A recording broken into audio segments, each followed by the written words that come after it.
How to hide a WhatsApp chat. Now that's what I'm going to show you guys in this pretty quick video because it's simply super easy to do. So all the way at the bottom I found this very old group chat and I want to hide this chat. So what you can do is on iPhone simply swipe to the left, and on Android you have to hold the group chat with your finger. And then you simply have to click on archive.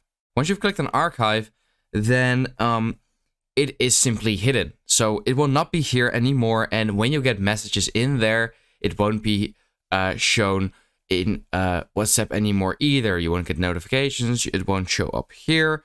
So yeah, that's great. Now, if you want to unhide it, what you want to do is simply go all the way to the top.